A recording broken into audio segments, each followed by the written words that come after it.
Ah oui, salut la grande famille, salut peuple de Dieu, nous vous saluons partout, là vous nous suivez encore, vous êtes le bienvenu dans cet numéro encore que Dieu a permis aujourd'hui qu'on se réunisse pour l'examination des Écritures ou l'étude biblique. Vraiment, nous sommes remplis de joie de te voir encore après quelques temps, ça fait longtemps qu'on ne s'est pas vu.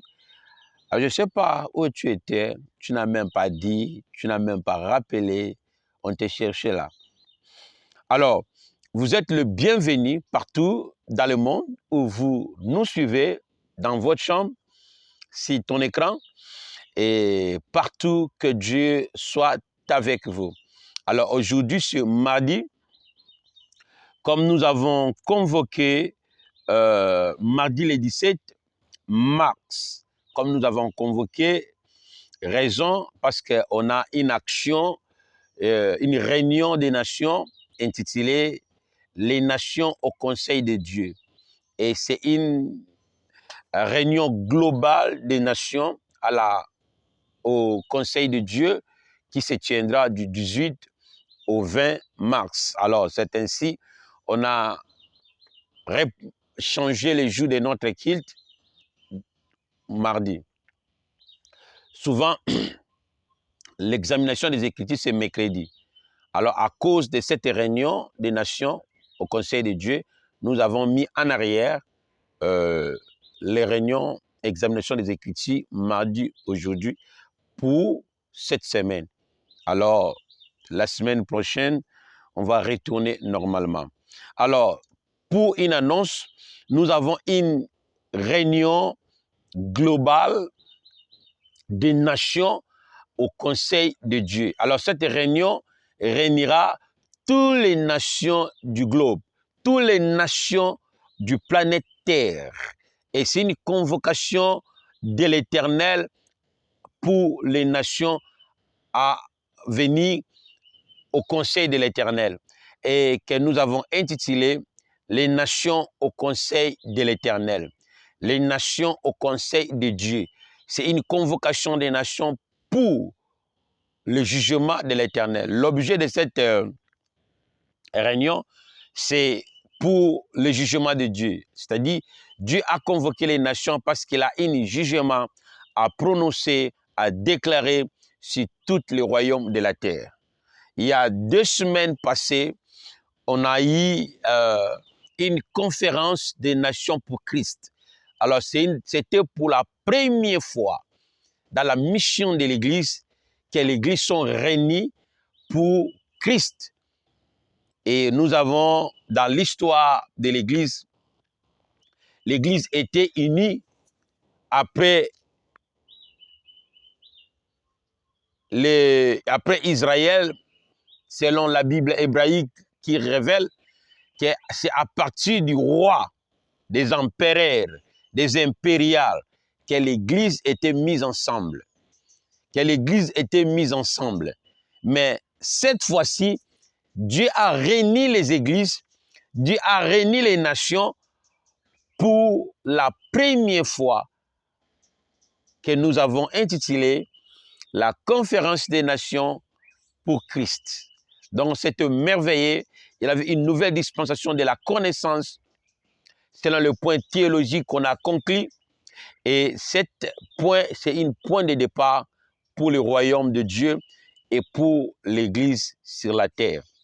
Alors encore cette fois, Dieu nous a visités et il a encore convoqué les nations au conseil de sa volonté, que nous avons intitulé « Les nations au conseil de l'Éternel ». C'est une convocation que toutes les nations vont tenir devant le conseil de Dieu, devant le concile de Dieu, devant le concile de Dieu.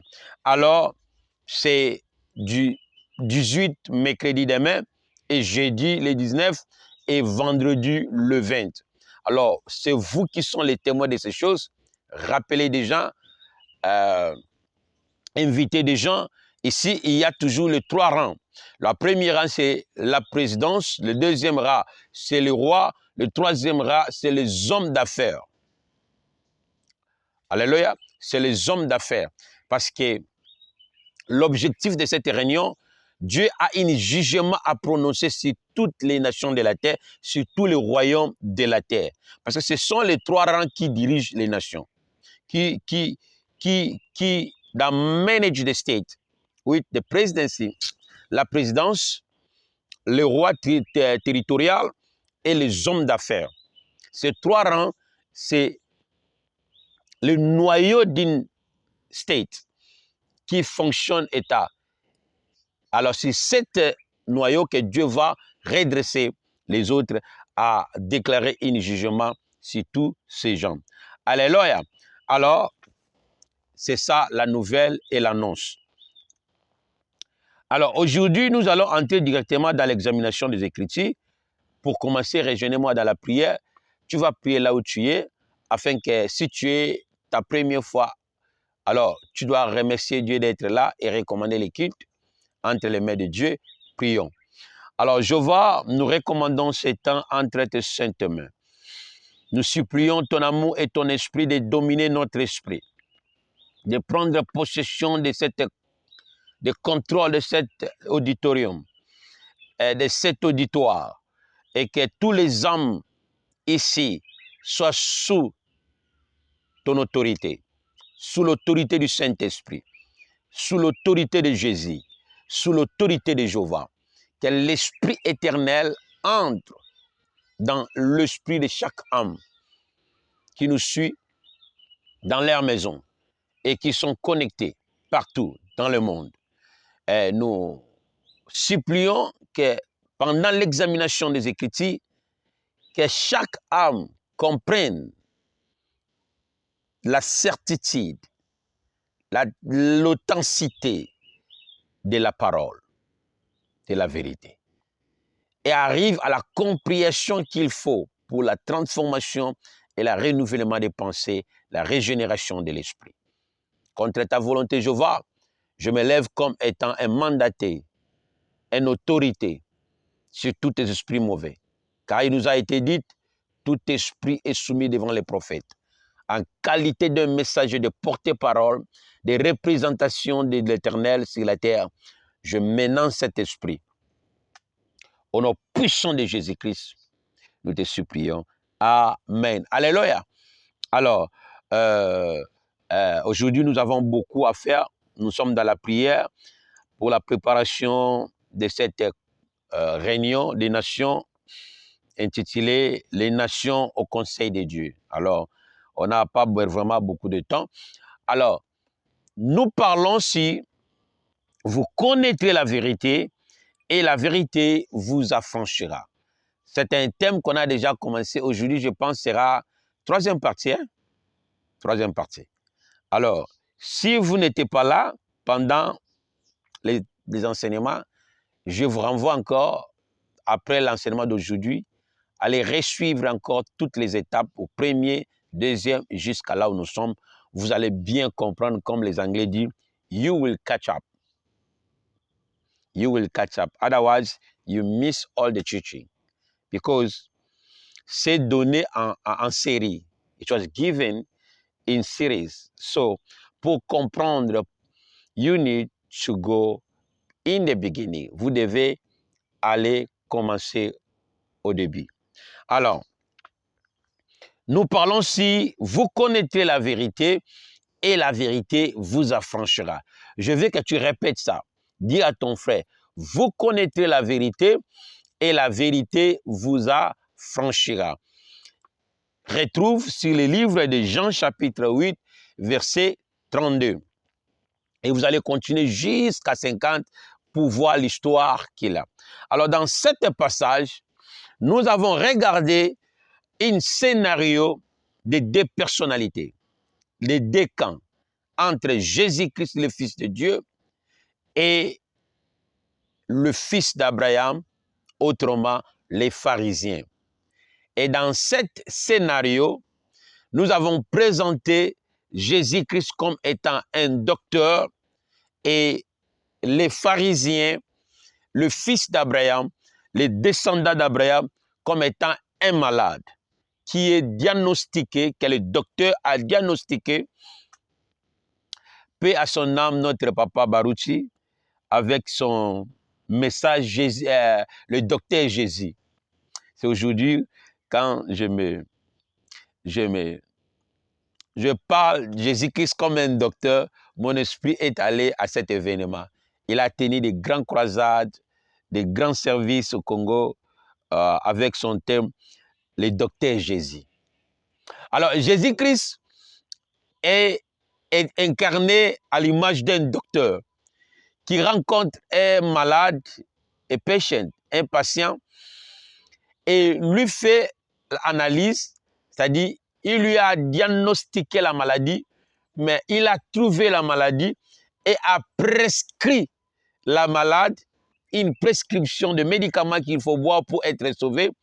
Mais Jésus-Christ, pour répondre à cette patient ou cette malade, Jésus-Christ lui dit par intermédiaire. Alors ici, c'était un aspect, Jésus-Christ comme étant un docteur. Voilà, il dit au fils d'Abraham, vous connaîtrez la vérité et la vérité vous affranchira. Les Juifs savaient que quand tu dis être franchi, tu dis à la personne que tu es esclave. Tu dis à la personne que tu es malade. Ils avaient cette philosophie. Parce que le mot affranchir, c'est le mot libération. Alors, il dit, on n'a jamais été esclave d'une personne. Mais pourquoi tu dis que vous serez libérés? De quelle condamnation? Un autre aspect, c'est comme un malade. Une personne que tu lui dis, tu es malade de ceci, de cela. Il dit, mais moi, je ne suis pas malade. Je n'ai jamais tombé malade. Comment tu dis que je suis malade? Ou comment tu dis que je dois boire ceci pour être guéri? Donc ici, c'était comme une folie. Alors, quand Jésus-Christ parlait, il parlait d'une manière révélationnelle, connotative, d'une réalité spirituelle au-delà des sens humains. On a tout expliqué ça.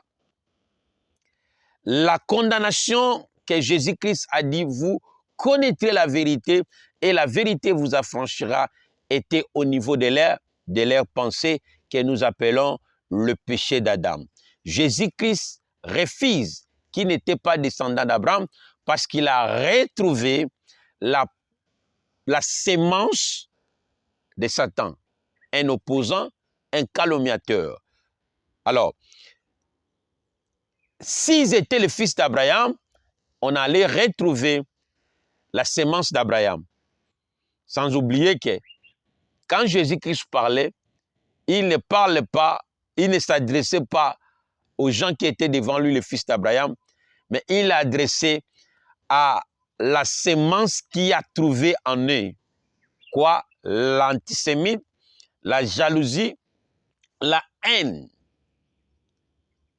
Ce qui est le péché, l'opposant de la vérité. Il dit, c'est moi qui vous dis la vérité. Vous devez m'aimer. Mais pourquoi vous voulez me faire du mal? Parce que je vous dis la vérité. Alors, quand Jésus-Christ s'adressait, il ne s'adressait pas au sens physique, mais il voyait la sémence de Satan en eux qui était donnée en Éden, ce qu'on appelle le péché d'Adam. Le mensonge, l'antisémite, la haine, la jalousie, qui oppose à la vérité.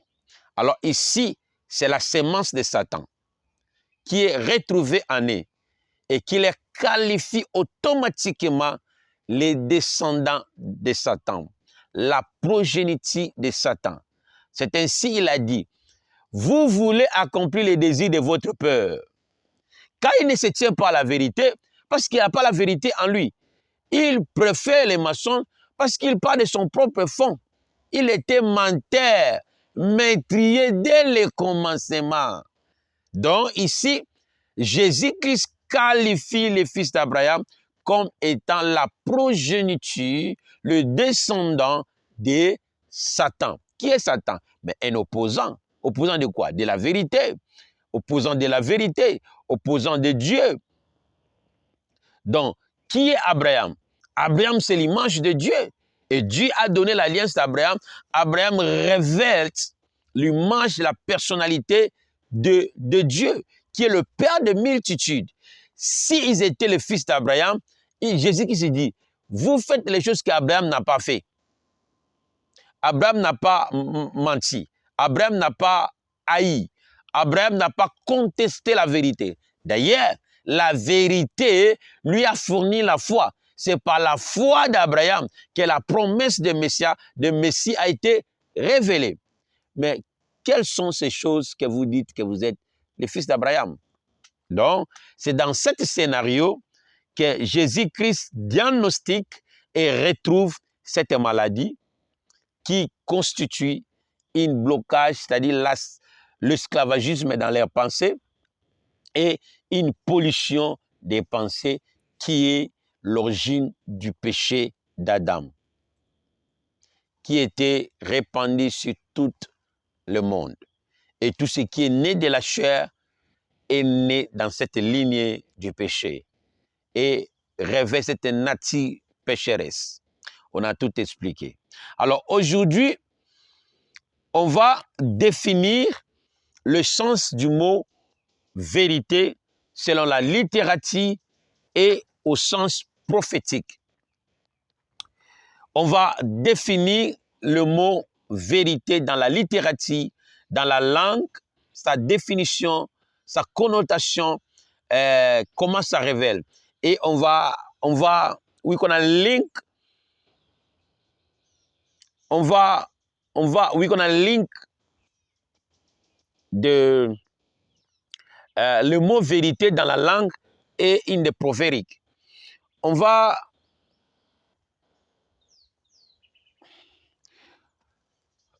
on va coupler entre la littérature et le prophétique. Donc, Togolukato Sangisa, Sangisa, définition littérale dans la de vérité dans la littérature et Togolukato to relié yango avec le prophétique. Pour tout à l'heure, quel sens oezo bimusela biso? Pourquoi? Parce que la famille, vous devez comprendre ceci. La langue donne la vie. En quel sens? L'esprit de la langue, c'est l'esprit de la vie. L'esprit de la langue, c'est l'esprit de la vie. Pourquoi? Parce que la langue garde un esprit. La langue, sa définition, c'est ça qui donne la vie. Alors, si la génération ne comprend pas la langue, ou si la langue n'est pas comprise dans une génération, et la génération perdra la vie incarnée en elle, la vie qui est en elle. Pourquoi? Parce que tout ce qu'on fait ou on vit, c'est dans la langue et exprimé dans la langue. Alors cette expression, derrière la langue, il y a la vie. Et c'est cette vie qui est donnée pour la génération, pour les nations. Si dans une nation, et que la langue n'est pas comprise, alors la nation perdra la vie qui est dans la langue. Voilà, pour que le diable empêche une génération, une nation, à ne pas accéder dans l'ex-spiritualité, à ne pas accéder aux choses à venir. Qu'est-ce que le diable fait? Le diable commence à déformer les langues, qu'on appelle les ambiguïtés. Les ambiguïtés, ce sont la déformation des langues qui ne révèlent pas le sens au sens naturel. C'est-à-dire quoi? Chaque mot, chaque expression de la langue du mot doit correspondre à l'effet spirituel, à la nature, à l'effet naturel. Parce que la création, c'est la vie de l'homme. Alors, si une expression n'est pas la correspondance du sens naturel, l'homme ne vivra pas. Alors, la parole garde la vie par rapport à la compréhension qui révèle l'authenticité, l'effet et la réalité, qui est la correspondance spirituelle au sens physique qu'on va apprendre tout de suite. Alors voilà, même les christianismes sont pris dans cet esclavage, sont trébuchés par rapport à la nouvelle définition des langues qui sont des ambiguïtés, qui sont des biais, c'est-à-dire des déformations, des mauvaises connotations. Et on a vu la première configuration des langues a été faite dans le Conseil de Nicée. Là où les impériales sont assis et regardent la future et pour empêcher ce qui viendra. Qu'est-ce qu'ils ont fait? Ils ont commencé à définir, à connoter la langue. C'est ainsi que vous allez voir, toutes les définitions dans la langue nouveau est dérivée dans latin médiéval. Que vous dites latin médiéval et dans grec. Pourquoi? Parce que c'est dans cette réunion de Nicée, Rome a uni les nations en termes ecclésiaux et c'est dans ce moment-là, c'était pour empêcher ce qui viendra. Ce qui viendra, c'était la prophétie de Christ. Pourquoi? Parce que dans ces temps, c'était des bagarres de puissance de qui dominera et dirigera le monde. Alors quand la prophétie messianique était révélée, la correspondance de Jésus-Christ a figuré physiquement, alors les voyants spirituels voient qu'un homme viendra. Et sa parole est déjà révélée. Sa configuration est déjà configurée. Donc il va nous assujettir. Il sera plus que nous. Alors, qu'est-ce qu'ils vont faire? Ils ont... Je manque le français là. Ils ont changé la configuration des langues par rapport à la Bible hébraïque, par rapport au Torah, et ils ont encore connoté de nouveau, défini encore de nouveau, ils ont changé la langue au niveau satellitaire. C'est-à-dire quand vous faites des recherches, when you Google, quand vous faites des recherches sur les téléphones, toutes les recherches, c'était une nouvelle configuration des langues. Et c'est ainsi, quand vous allez vous regarder, dans l'ancienne langue hébraïque et dans l'interprétation latine et grecque, il y a toute une nuance de définition. Il y a toute une nuance de connotation des choses. Pourquoi? Parce qu'il voyait ce qu'il viendra par rapport à la prophétie de Messie. Alors, pour trébucher les nations, afin que celui qui, pour ne comprendre pas, celui qui viendra et les choses qui leur a été destinées, ils vont vous biaiser. Et ainsi, ils ont déformé la langue. Ils ont donné la nouvelle connotation, la nouvelle définition par rapport à ce qu'ils voient et à ce qu'il est leur intérêt de pouvoir. Alléluia. C'est ainsi, ils ont configuré les systèmes satellitaires. C'est là où il y a la source de toute information. Et parce que la langue que nous cherchons, batunde ba configurer kango na niveau système. Voilà, les chrétiens sont apprises, sont slaves, parce que il ne comprend pas. Et il te dira, moi je suis ingénieur, je suis gradué. Tu es gradué par l'intelligence de ce que les hommes ont configuré. Voilà, ils ont changé la langue, la définition, la connotation des langues, qui te donne la nouvelle intelligence qui est les paroles de la prophétie. Et tu vois un pasteur très intelligent, avec des français, mais au sens inspirationnel, il n'arrive pas. Pourquoi? Parce qu'il a étudié la nouvelle langue, au sens médiéval, qui est descendu, dérivé, latin médiéval et grec. C'est pendant cette réunion-là, la langue a été encore définie à nouveau, connotée à nouveau.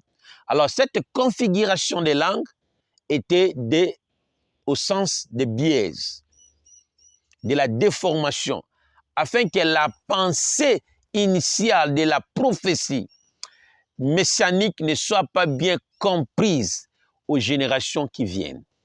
Voilà, la Bible dit. Mais quand vous allez regarder l'interprétation de la Bible au sens littéral et la prophétie et l'inspiration, dans de certains versets, les choses ne correspondent pas. C'était par rapport à la mise des pensées à la langue, à transformer. Mais toute langue doit se correspondre aux effets naturels et aux effets spirituels. Voilà, la génération nouvelle est prise en otage, en esclavage par rapport à la progressivité de la révélation dans les Écritures. Pourquoi? Parce qu'à cause de la nouvelle définition biblique qui prend source par la compréhension médiévale, latin médiéval, qui était configurée par les empereurs, qui ont réuni l'Église ensemble, et le motif était n'est pas pour le royaume de Dieu, mais pour leur pouvoir impérial. Pour leur pouvoir impérial. Afin que celui qui vient, le Messie, ne soit pas bien comprise dans la langue. Parce que même quand Dieu te parle, tu dois amener la pensée de Dieu dans la langue. Alors, sache que si tu n'es pas vraiment très intelligent au sens spirituel, la langue peut te trébucher. Parce que ce que Dieu te donnera dans la compréhension spirituelle, quand tu vas le mettre dans la langue, si tu n'es pas sage pour comprendre la définition nouveau, les gens qui t'écouteront comprendront la langue de la manière dont ils étaient enseignés, définis. Donc, c'est ça le moyen à laquelle que les impériales, les Romains ont changé les choses pour que la génération future n'arrive pas à comprendre celui qui était destiné à leur tête. Qui? Christ. Parce que le temps me manquera. Voilà les études pauliniennes. Il y avait une groupe ancienne cette groupe était à l'opposition de la promesse de Christ. C'était une groupe qu'on appelait une groupe paulinienne. Et cette groupe changeait la langue par rapport à dire que celui qui viendra sera le chef, dominera. Mais alors qu'en ces temps, c'était les bagarres de pouvoir. Les Romains disent, les esprits voient que Christ viendra, il va dominer le monde. Et par rapport à la prophétie, qu'est-ce qu'ils ont fait? Pour détruire la pensée de l'homme, ils vont commencer à définir encore de nouveau, à changer le concept nouveau. Voilà la Bible qui était traduite par hébreu en latin, par hébreu en grec. Cette initiative a été pour but de créer une ambiguïté, une biaise, c'est-à-dire la déformation des langues. Autrement, la déformation pour la mauvaise, pour que la prophétie, pour que ce qui est projeté au futur ne soit pas bien comprise aux générations futures. Voilà la langue nous a trébuché par rapport à la définition. Une fois, j'ai regardé l'enseignement, c'était Pasteur Chris, il a kilomé, enseigné publiquement. Alors, il y avait un jeune homme était gradué. Alors, je ne comprends pas vraiment le sujet, hein? Mais l'histoire est que Pasteur Christ demande à l'auditoire que signifient ces mots. Voilà, en ce temps, tout le monde, qui est Pasteur Chris? Un homme puissant, intelligent. Alors les jeunes voulaient en ce moment, parce que c'est aussi une opportunité à prouver ta niveau. Oui, c'est pas mal. Ce sont des moments, tu dois prouver de ton niveau. Alors les jeunes voulaient montrer sa capacité intellectuelle. Et le prophète, et le pasteur Christ lui regardait, c'est wow, I can see spiritually, you are graduate. But that is what they taught you. Je vois que tu es gradué, tu es intellect. Mais sache que c'est la définition à laquelle on t'a enseigné à l'école. Mais la compréhension de ce mot, au sens de la langue, dans l'esprit de la langue, c'est pas ça. C'est ça qu'on vous a défini dans l'école et dans les dictionnaires, dans les encyclopédies.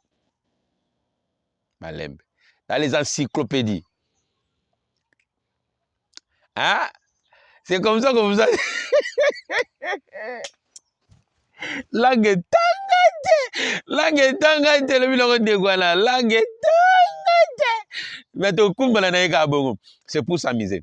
Alors, c'est ça montre que dans la langue, il y a l'esprit de la vie qui définit la littérature. Alors, si la langue qui est définie ne révèle pas, ne correspond pas aux effets naturels, c'est-à-dire, cette langue est mauvaise, n'est pas bien définie et les effets ne seront pas bien compris au lecteur et à la génération. C'est ça que l'Église est prise en esclavage. La définition théologique, au moins la pasteur Mayel éduqué français bien. Mais quand tu vas comparer l'inspiration et la langue qu'il dit, au moins qu'il dit ça faut mais l'esprit ne lui enseigne pas. Il n'a pas l'esprit de la langue. Tout ce qui définit la langue. L'Église est prise dans ce niveau. Le premier niveau, c'est le niveau satellitaire, les gens, comment on appelle, les gens qui définissent les langues.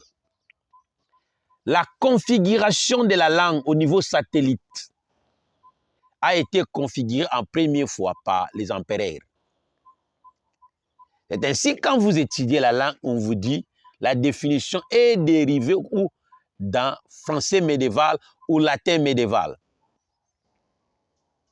Et cette définition était au mépris de celui qui viendra, le chef glorieux, le prince glorieux, le roi qui viendra. Et les rois de ces temps, ils vont dire, celui-ci, une personne sera à notre tête. Non. Alors, pour tromper, ils ont changé la langue. Alors, l'inspiration n'est pas bien comprise à la langue. Alors, si tu n'es pas de l'esprit pour comprendre la langue, tu vas rester au sens de l'esprit. Voilà quand tu regardes les gens qui font des débats entre l'inspiration et les Écritures. Ce sont des enfants. Ce sont des enfants. Baga na ba chance. Bajo ba tata na ba maman ba tangsa ba kelasi bajo mambong. Bako ma lata ba veste ba bima. Ayi que la langue tangate. Il faut tang sa langue. I don't know, cette jeune a chanté langue tangate. Qu'est-ce qu'il pensait? Donc il faut ba no tang sa langue. Alors pour ba no tang sa langue, c'est-à-dire il faut avoir l'esprit de la langue. L'esprit de la langue, c'est la compréhension des effets naturels. Tout ce qui est prononcé doit avoir une correspondance aux effets naturels qu'on va apprendre là.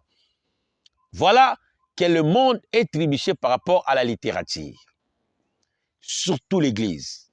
Quand vous allez voir dans la définition hébraïque, la compréhension du Torah, dans les Talmud, et la compréhension de l'interprétation médiévale, des latins, des grecs, il y a toute une nuance. Il y a toute nuance.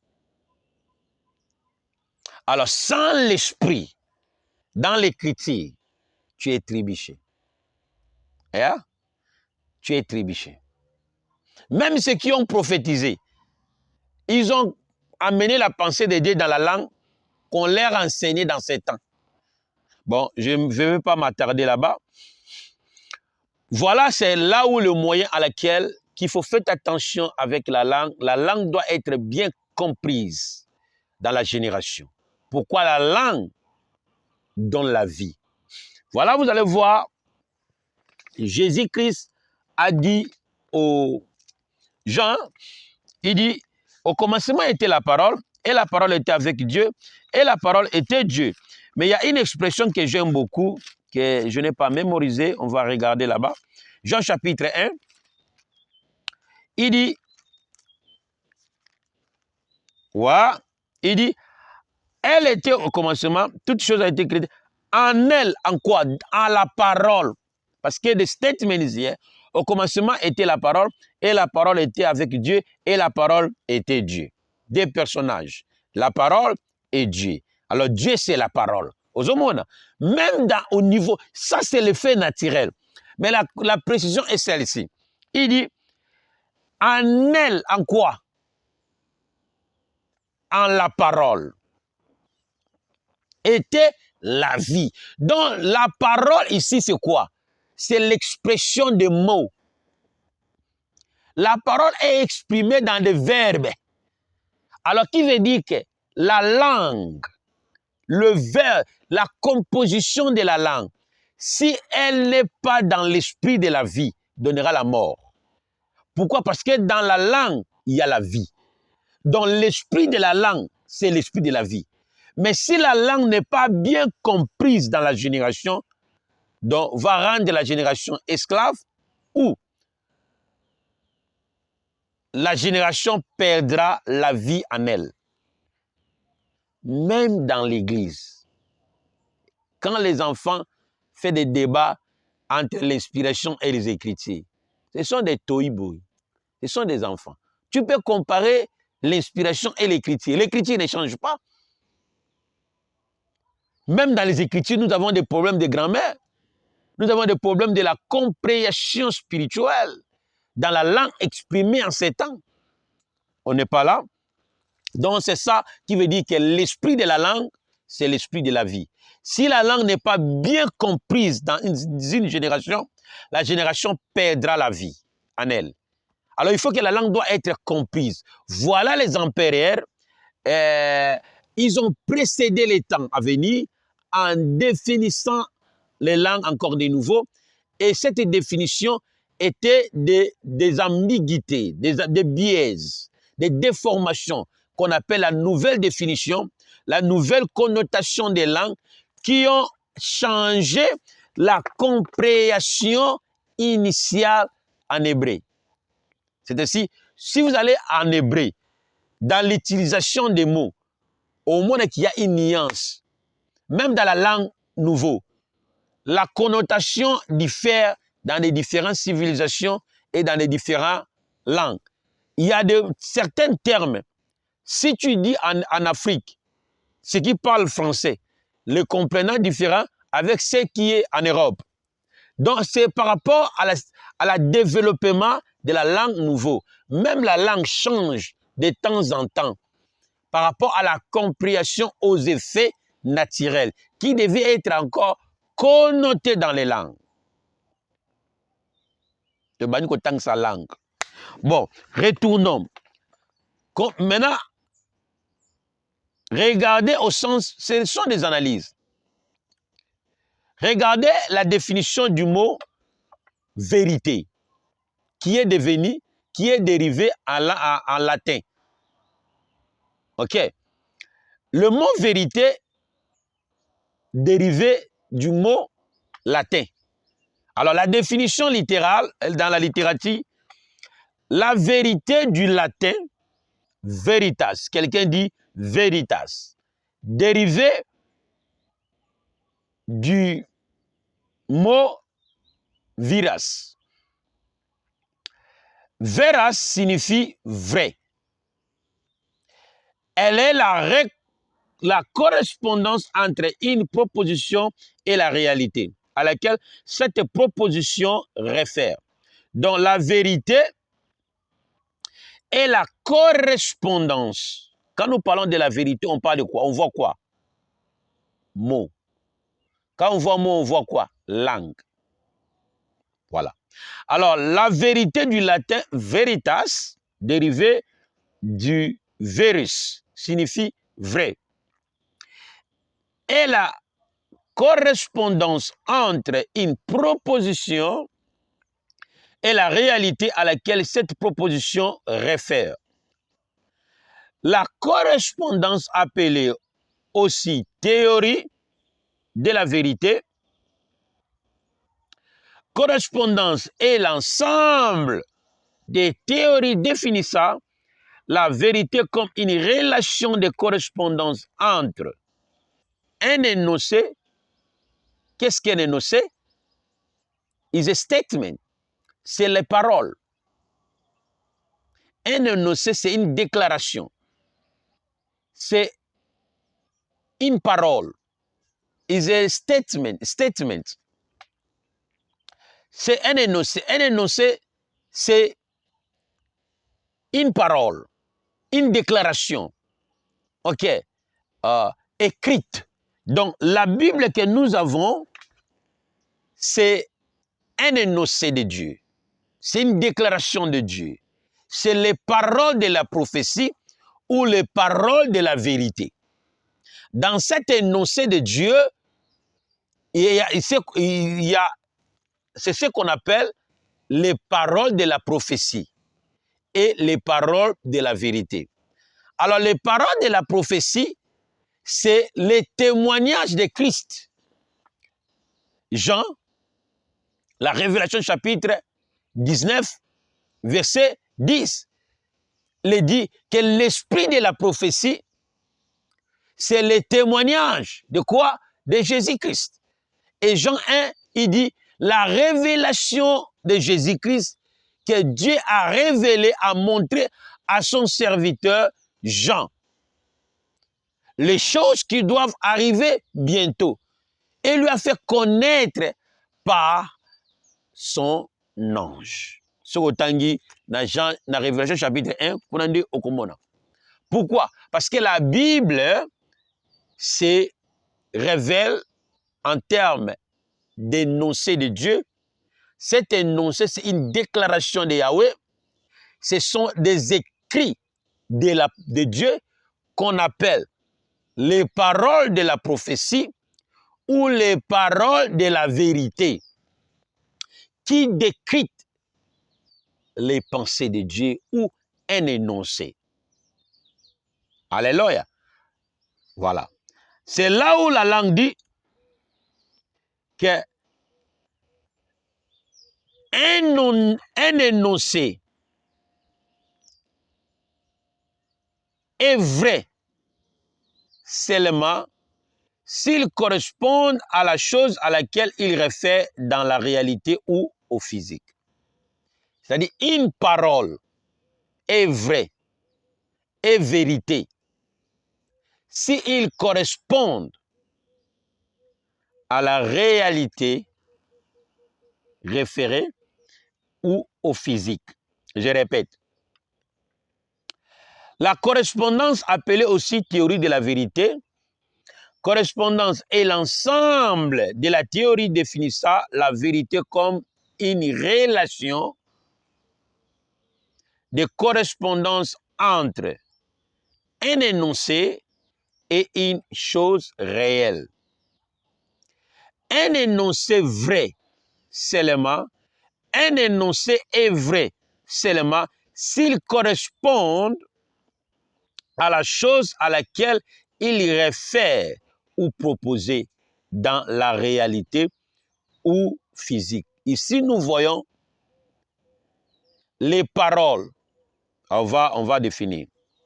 Alors, nous examinons que dans chaque parole de la vérité, ou même dans chaque parole de la prophétie, il y a trois éléments distincts, à savoir, un, l'authenticité de la parole ou de la vérité, et l'effet, troisièmement, réalité et l'effet.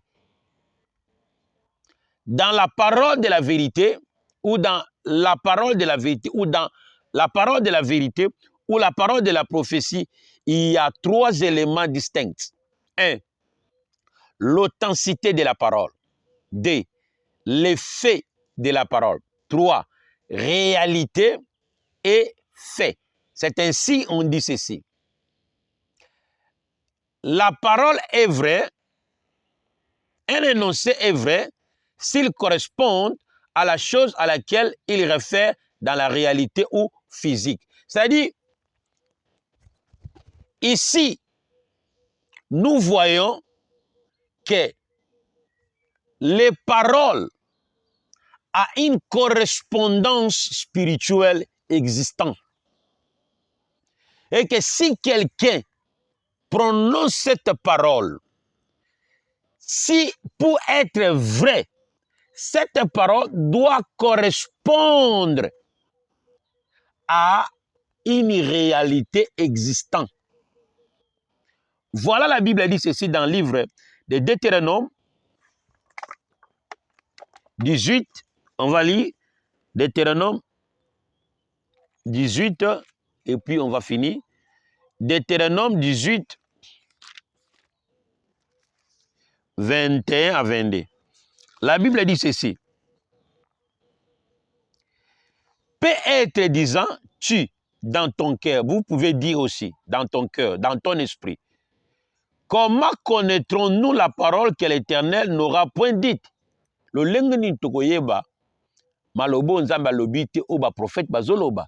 To le lengeni tokoyeba, ke maloba oyo prophétie oyo, et outie pa nzambe, to eza vrai. Quand ce que dira le prophète n'aura pas lié et n'arrivera pas, ce sera une parole que l'Éternel n'aura point dite. Et c'est par audace que le prophète l'aura dite. N'aie pas peur de lui. Alors ici, Dieu voudrait donner l'évidence de toute parole qui vient de lui. Et toute parole qui vient de Dieu est vérité. Toute parole qui vient de Dieu, qui sort de Dieu, que ce soit donné par les anges, que ce soit donné par l'homme humain, que ce soit donné par l'inspiration, cette parole est vraie. C'est les paroles de la vérité. Autrement, c'est les paroles de la prophétie. Alors, dans chaque parole, il y a c'est une correspondance. Alors, c'est-à-dire quoi? Dans chaque parole, pour expliquer ici, Dieu a donné une évidence aux nations d'Israël pour comprendre si cette parole est vraie qui venait de lui. Il dit, c'est quand un prophète qui prophétise. Si vous voyez que ces choses n'est pas liées, ce n'est pas une parole de la vérité. Pourquoi? Parce que cette parole n'a pas la correspondance.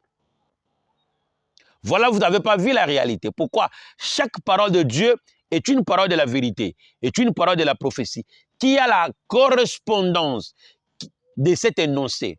Alors, la vérité, c'est la correspondance, c'est la relation entre un énoncé et la correspondance. C'est entre, la vérité, c'est quoi? C'est la relation entre un énoncé et sa correspondance. Un énoncé, c'est quoi? C'est les paroles. C'est une déclaration. C'est une prophétie. C'est une parole de la vérité. Existant dans les choses spirituelles. Alors, la correspondance ici, c'est la réalité. C'est les faits. C'est l'évidence. Alors, s'il n'y a pas la correspondance sur la terre, cela veut dire que cette parole n'est pas vraie. Pourquoi?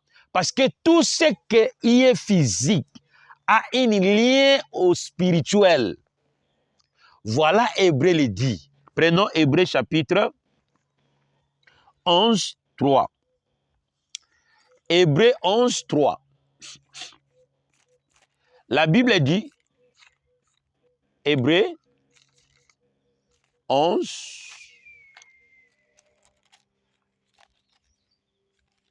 Hébreu 11, 3. Il dit, c'est par la foi que nous reconnaissons que le monde a été formé par la parole de Dieu. En sorte que ce qu'on voit n'a pas été fait de choses visibles. Ici, ça montre que la correspondance, les liens, la relation entre un énoncé et sa correspondance. Alors, c'est par la foi qu'on reconnaît que le monde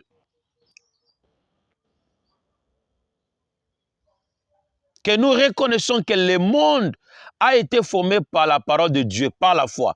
Le monde a été formé par la parole de Dieu. Alors, on voit un énoncé. La parole, c'est un énoncé. C'est une déclaration. Alors, quelle est la parole, la vérité? La vérité, c'est la relation entre un énoncé et sa correspondance. La correspondance ici, c'est la réalité. Alors, c'est l'effet physique. Ça, c'est la création. A été formé par la parole. Alors, ça, c'est la correspondance d'un énoncé. L'énoncé ici, c'est la parole. Alors que la parole garde une réalité existante dans le monde invisible. On comprend ici que le monde matériel, c'est la correspondance du monde invisible. Pourquoi? Parce que cette réalité existait déjà d'avance dans le monde invisible, était une existence dans le monde invisible. Et quand Dieu l'a déclaré, voilà, ça est devenu réel. Pourquoi? Parce que la parole que Dieu a prononcée avait une réalité, donc existait. Voilà cet énoncé de Dieu-là avait un lien entre le monde invisible et la parole de Dieu. Voilà, ça c'est une correspondance de la parole de Dieu existant dans le monde spirituel. Chaque parole a trois éléments: l'authenticité, les faits et la réalité ou les faits. L'authenticité garde la puissance de la parole et sa justice, what we call the fairness. Parce que ce que le binzamba pambolanga, nzambe na lobi pambolanga. Attention ngana ndimi angote. Mais maloba wana, il faut garder justice nango parce que c'est la déclaration de Dieu. On a vu ça la foi ici c'est autre chose. L'authenticité, il garde la puissance de cette parole. La puissance de cette parole a la justice. OK. Et dans la même authenticité, on a troisième élément, ce qu'on appelle les faits. Les faits, c'est la capacité de causer ce qui est énoncé, ce qui est déclaré. Et troisième, c'est la réalité. Or, la réalité, c'est l'accomplissement. Or, l'accomplissement, c'est la correspondance d'une existence, d'une réalité invisible qui doit être vue. Alors, si le monde spirituel existait déjà, alors le monde matériel, c'est la correspondance du monde invisible. Autrement dit, c'est la réalité du monde invisible. Parce qu'on a vu l'arbre.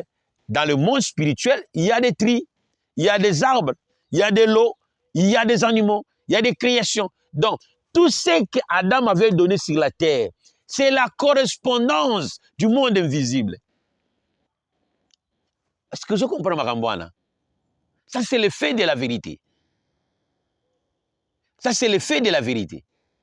C'est comme ça la Bible dit. Alors, dans la vérité,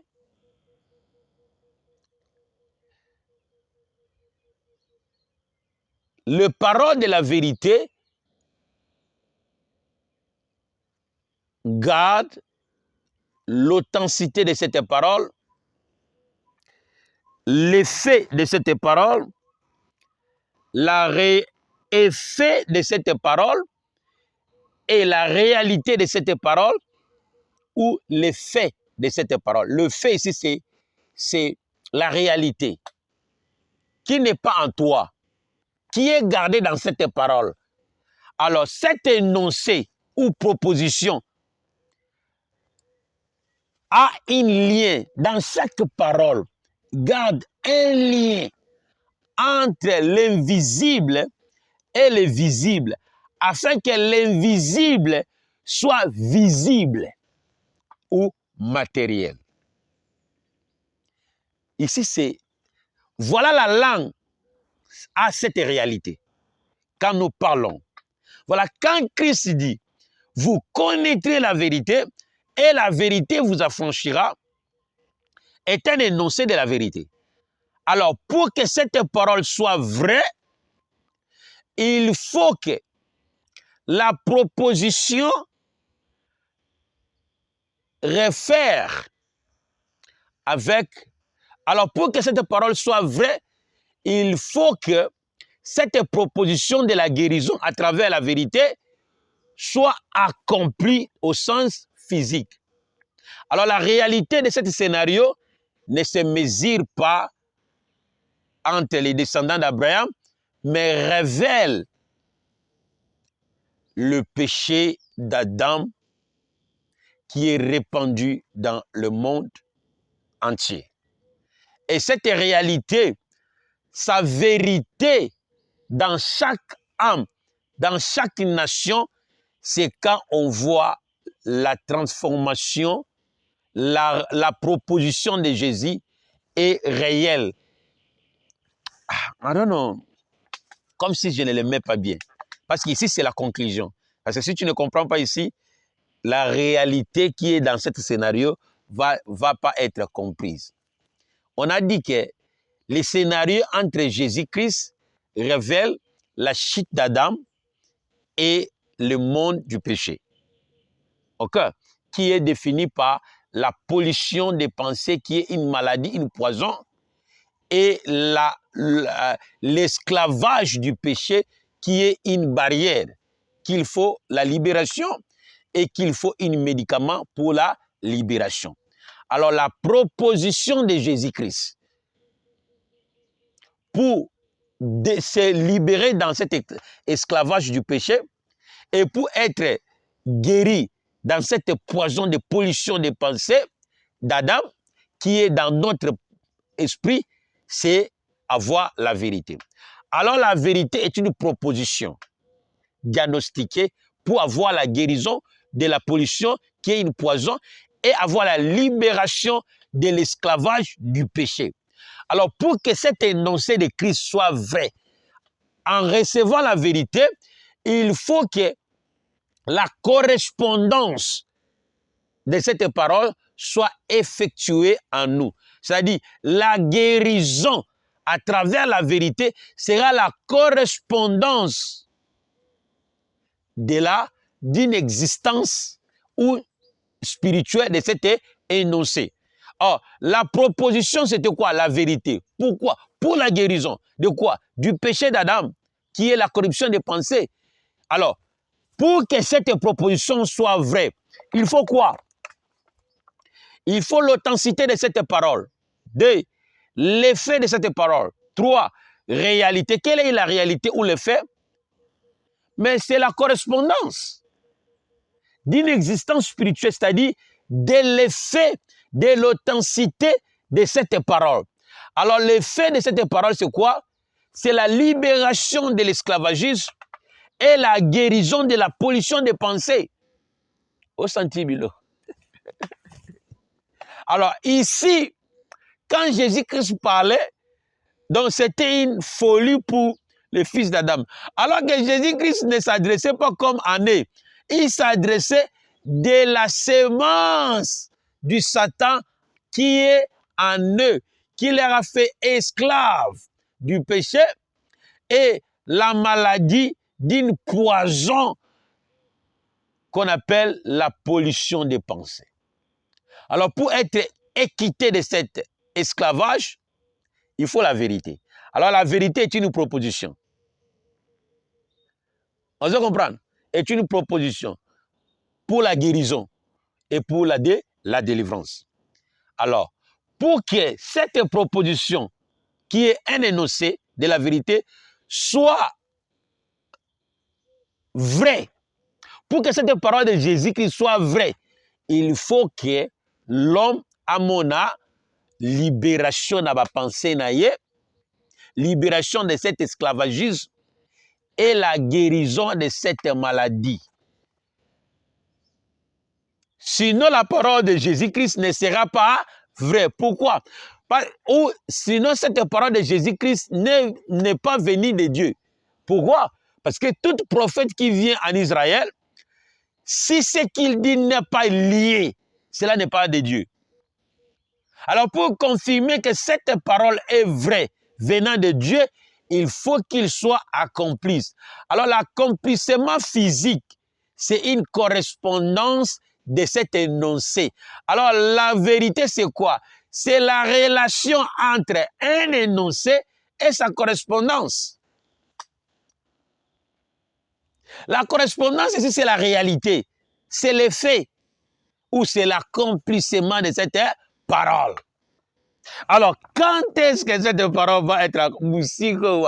Alors, cette parole doit être accomplie dans chaque relation ou dans chaque âme.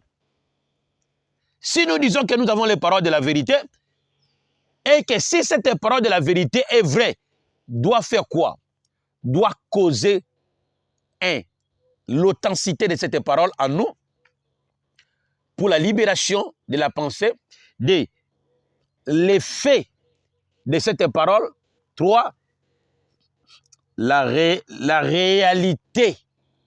La réalité, c'est l'existence spirituelle qui englobe l'authenticité et l'effet pour être causé dans le physique. Et dans le rôle là, ceux qui te connaissent, on a sans sabomoto. Docteur Alobi, on met la amoxicilline pour obika, na maladie aux anango. Alors, amoxicilline, na katia kiswana, ils ont ba puissance, ils ont ba capacité ebele pour na ebiki sayo. Alors, proposition ya docteur egozala vrai à travers cet médicament, ce qui obiki. Alors, ce qui obiki, tu comprends que guérison et la correspondance, il y a réalité existant, il y a kiswana, oyozo monate. Alors, la vérité est un médicament qui va guérir la pollution de la pensée. Mais si l'homme n'est pas transformé, ça veut dire cette vérité, l'église, n'est pas vraie. Voilà, le monde ne change pas. Voilà, l'église ne transforme pas. Alors que l'apôtre Paul dit, soyez transformés par le renouvellement de la pensée et de la régénération de l'esprit. Alors, si ce qu'on nous prêche dans l'église est la parole de la vérité, on doit voir ces 3 éléments qui doivent causer la libération de la pensée de l'homme. Alors, la libération de la pensée de l'homme, c'est quoi? C'est la transformation de l'homme, de la vie d'une nation, de la vie d'une génération, à la réalité de cette parole. Mais si vraiment tout ce qu'on nous enseigne à l'église, c'est les paroles de la vérité, mais où est l'authenticité de cette parole? Où est l'effet de cette parole?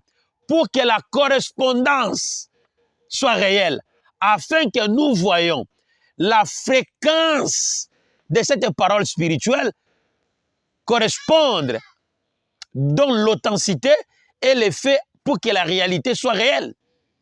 La réalité ici, on parle d'une existence spirituelle. Autrement, d'une puissance spirituelle de cette parole qu'on ne voit pas en l'œil, mais qui existe. Dès qu'on les reçoit, elle doit devenir réelle ou d'être accompli. Ce qui prophète à l'obi qui est noté. Ayabi Zamba Yebisinga, na 2020, yo monabo. Alors, pour yon di ma que prophétie wana eza réelle, que outie pas nzambe, il faut ekokana. Il faut makambo wana ekokisama. Alors, kokokisama ya makambo wana, ezotalisa, eza lié entre la réalité spirituelle ya maloba wana, eza lié entre eza relation entre la réalité spirituelle pe na kokokisama ya maloba wana. Soki maloba wana ekokisama te, c'est-à-dire que maloba wana eza na correspondance spirituelle, eza na fréquence spirituellement, oyo ekoki kotambwisa l'authenticité, oyo ekoki kotambwisa kokoze effet afin que ekokisama na lolenge ya bomoto, tout ekoma matériel. Pourquoi? Parce que Dieu est le créateur. Pourquoi? Parce que la langue garde une réalité spirituelle existante. Alors, tout ce qu'on dit, si c'est dans le fait naturel, alors la nature, c'est la puissance de Dieu. Romains le dit 1:20. La puissance d'un Dieu invisible est vue par quoi? Par les choses qu'il a créées. Les choses qu'il a créées a une relation entre la parole de Dieu et cette réalité que nous voyons. La création de Dieu a une relation entre l'invisible et visible. Alors, le visible, ce qu'on a aujourd'hui, c'est les paroles de Dieu qui s'est fait chair. Tout ce qui wana, que Dieu lui-même continue à révéler. Alors, c'est les paroles de la vérité. Vous allez voir cette parole de la vérité, qui est l'évangile, qui est les prophéties ou les témoignages de Jésus-Christ. Son effet final est kokisama quand Christ reviendra encore pour mettre fin au péché. Mais avant ces temps-là, dans chaque prédication, dans chaque génération, il y a les paroles de la vérité, ou soit ce qu'on a dit, il y a encore, qu'on appelle la progressivité de la révélation, de la prophétie qui doit être comprise dans une génération. Et cette compréhension, c'est les paroles de la vérité. Garde l'authenticité, les faits et la réalité. Alors, on va voir que cette parole, c'est vraiment un énoncé de Dieu. C'est vraiment la volonté de Dieu pour sauver la génération si cette parole est réalisée dans la vie des gens. Si cette parole est libérée l'esclavagisme de l'homme dans leur passé et guérit cette maladie. Au moins, ce que Christ a retrouvé dans le fils d'Abraham, c'est la maladie, la haine, la jalousie, l'antisémite, la tuerie. Tous ces facts mauvais-là, c'est une pollution de la pensée. Parce qu'il n'y a rien qu'un homme peut faire sur la terre s'il ne commence pas dans cette pensée. C'est cette pensée-là qui active le corps pour que tu prends acte. Alors, si l'évangile ne transforme pas l'homme, c'est-à-dire dans tout ce que les pasteurs prêchent, il n'y a pas l'authenticité, il n'y a pas les faits, il n'y a pas une correspondance spirituelle réservée pour cette révélation, pour cette génération. Voilà au moins autant de nombre des églises, autant de la population des églises, mais il n'y a pas la transformation. Quel évangile vous prêchez? C'est-à-dire que tout ce qu'ils prêchent, il n'est pas de Dieu. Parce que dans tout ce qu'un ou un parle, vous allez voir l'accompagnement des trois éléments dans la génération. Le souci de l'évangile va être activé. Quel est le besoin de la chair? Le premier élément qui correspond à un énoncé dans l'évangile, c'est la transformation de la pensée de l'homme. C'est la transformation de la pensée de l'homme. Alors, cette transformation de la pensée de l'homme ou changement de mentalité, c'est la libération que Jésus-Christ a dit qui est gardée dans la vérité. C'est la guérison d'une poison ou la pollution des pensées qui est le médicament, la vérité, a donné son effet. Et vous allez voir qu'une nation est transformée. Une génération est transformée. Mais pourquoi il n'y a pas la transformation? C'est-à-dire, tout ce qu'on annonce, il n'y a pas l'onction qui donne l'authenticité, les faits, les effets, pour que la réalité et le fait soient réels. Afin que la transformation soit causée dans l'esprit de l'homme. Parce que le péché ici, c'est depuis le péché, c'est le péché d'Adam. Souvenez-vous, on a prêché le péché en deux volets. Le péché d'Adam et le péché que tu fais. Le péché que tu fais dérive par le péché d'Adam, qui est la pollution des pensées. Et que le monde est sous l'iniquité. Alors l'évangile, c'est les paroles de la vérité, est une proposition pour être déquitté de cette pollution et de cet esclavage. Chaque génération, cette illustration en chemine. Subit ça. Alors ce que nous avons besoin pour être quittés de cet esclavage du péché et de cette maladie de la pollution, vous connaîtrez la vérité et la vérité vous affranchira. Alors si on reçoit la vérité, qui est les paroles de la prophétie, ou les paroles de la prophétie, qui est le témoignage du Christ. Mais si on ne voit pas les trois éléments, l'authenticité de cette parole, l'effet de cette parole pour que la réalité soit réelle, cela veut dire qu'il n'y a pas une correspondance entre le spirituel et le physique réservé dans cette génération, dans une génération pour cette parole. Voilà. Mais pourquoi pas la transformation? Mais les gens prêchent. Mais pourquoi pas la transformation? Parce que vous croyez que la transformation est au Salamaka. Si tu mets aujourd'hui qu'il n'y a pas la transformation, avec croire à Jésus-Christ, quelles sont la correspondance de ça? La correspondance de la vérité, c'est la guérison. Alors cette guérison, c'est un complissement de la médicament que tu bois. Alors le médicament que nous buvons tous les jours, c'est la vérité. Mais si la vérité est puissante, mais il faut tout le monde a déjà, au-delà qui moutou passe, malili, au baé kisi. Ça dit que nous va motiver de quota. Cette moto, c'est la transformation. It's the working of the medication. Mais depuis au-delà qui m'a mouti au colline codi, ma bezo kola izo mata. Mais entre tozo yeko la makomi. Mais nguya ya lilobeza wapi na vina yo. Voilà, Paul a dit, je n'ai pas honte de l'évangile, car c'est la puissance de Dieu pour les salis. Les salis, c'est quoi? C'est la transformation de la pensée. C'est la transformation de l'homme, qui est la conversion entre la nature pécheresse à la nature de la vérité, qui est les lois de Dieu. Ici est physique, est réel. Si ces choses dans ta vie réelle ne correspondent pas avec l'authenticité de cette parole, avec une réalité de cette parole, l'évangile est néant. Voilà. Au moins dit, l'évangile est néant. Pourquoi? Parce que ce qui porte cet évangile ne figure pas dans la réalité spirituelle, être de loin pour annoncer cette parole. Voilà, et que les trois éléments ne sont pas accompagnés dans leurs paroles. Et on ne croit pas que ces hommes venant de Dieu, parce que c'est ça les critiques qui disent, ces hommes ne venaient pas de Dieu, ou il n'y a pas un mandat des nations pour le salut de la génération, pour le salut de l'humanité. Ce sont des répétiteurs des Écritures qui disent l'Écriture,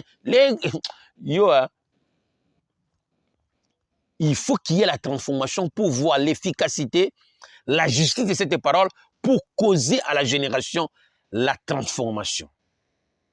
Et cette transformation, c'est la libération, c'est la guérison du péché d'Adam, afin que toi, osana posé au salabatu mabete. Parce que makanise yaka, parce que la chair. Mais la puissance de l'évangile va détruire. Nous arrêtons là. Alors que Dieu vous bénisse. Prions pour cette parole. Je vois Que cette parole soit une bénédiction pour tous ceux qui nous écoutent et transforme la vie des nations, libérer les nations à l'esclavagisme du péché, guérir le peuple dans la maladie, dans le poison de la pollution des pensées, qui jaillissent en nous la criminalité, la haine, la jalousie et toutes les antisémites. Et que cette parole qui a un lien entre l'invisible cause le fait physique dans chaque âme qui nous a suivis de maintenant. Car je n'ai pas honte de cet évangile, c'est la puissance de Dieu pour le salut. Et cette salut, c'est la transformation. Que la vie de chacun soit transformée en commençant par leur pensée. Au nom de Jésus-Christ, nous te supplions. Amen. Que Dieu vous bénisse. On se rencontre encore la semaine prochaine. Ne manquez pas à être connectés dans les nations au Conseil de Dieu, cette réunion globale. Que Dieu vous bénisse. Nous vous prions de soutenir les ministères pour que nous disposons de la facilité de l'étude biblique dans nos réunions. Si vous avez un transfert, un petit rien, ça aidera le ministère. Nos coordonnées sont là dans la description. Vous pouvez nous appeler, les numéros est là, WhatsApp est là, nos comptes bancaires sont là et tous les détails sont déterminés là. Nous vous prions dans l'amour de faire part à cette œuvre mondiale pour atteindre l'extrémité de la terre afin que le royaume de Dieu soit construit dans chaque âme, dans chaque ville, au nom puissant de Jésus-Christ. C'était votre humble serviteur, apôtre John Mouzeba Toto, sur votre écran. Que Dieu vous bénisse. Ciao.